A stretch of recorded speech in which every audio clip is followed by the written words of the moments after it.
Je veux revenir sur la déclaration de M. Ernoin tantôt concernant les renseignements qu'on n'aurait pas sur, par exemple, des institutions bancaires.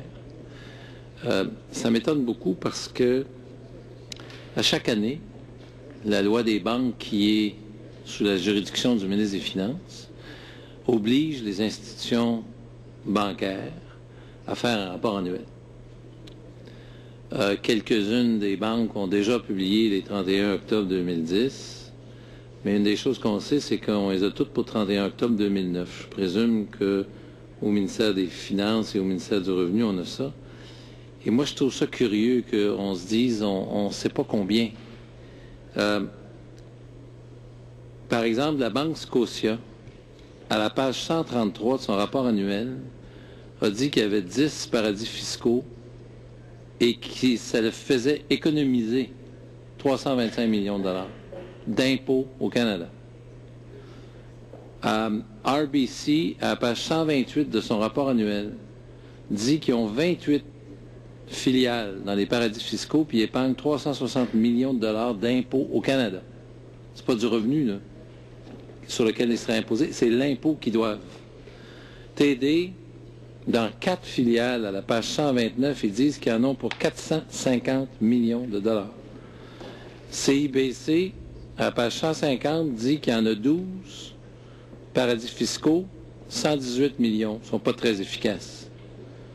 Banque de Montréal, à la page 152, on dit qu'il y a 3 paradis fiscaux pour 212 millions. Et finalement, la Banque nationale, qui, à la page 144 de son rapport, dit qu'avec 2 pays, il épargne 45 millions. Au total, c'est 59 pays, dont 9 sur la liste grise, 11 qui ont des accords signés avec le Canada, mais qui ne sont pas en vigueur, et 14 où il n'y a pas d'accord signé, mais qu'il y a des négociations en cours. Et là, il y a, en 2009, 1 milliard 500 millions de dollars. Moi, je suis étonné qu'on dise on n'a pas de renseignements.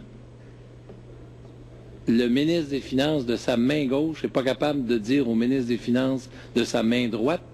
Il y a 1,5 milliard de dollars de disponibles. C'est dit à chaque année. Puis je vous gage ma chemise. Peut-être que vous ne la voulez pas, là.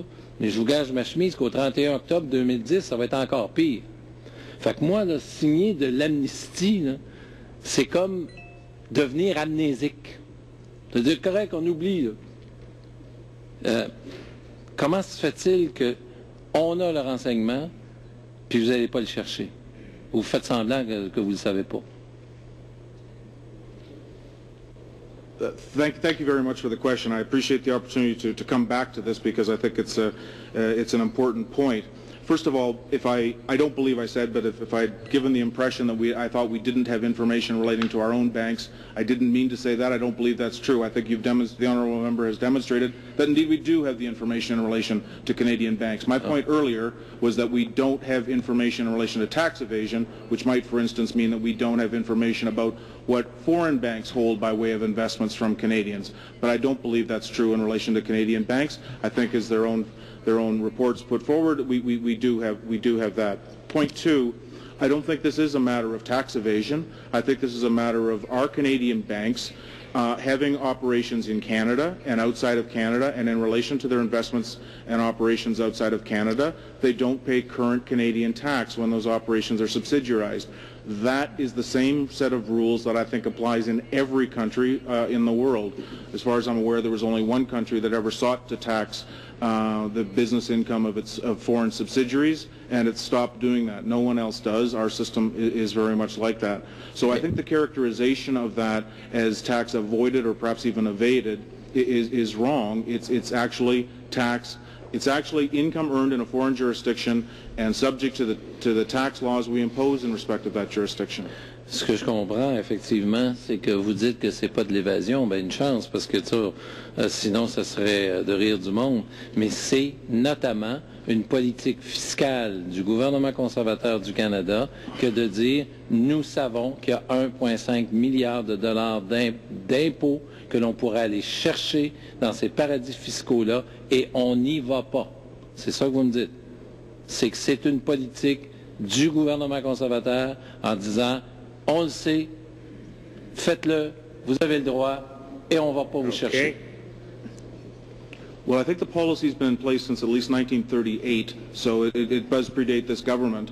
But the main point is that I don't believe it is tax avoided. I think it's the application of Canadian laws to say that foreign companies owned by Canadians won't be taxable in Canada simply because of having Canadian shareholders. Okay, thank you. Merci. Merci beaucoup.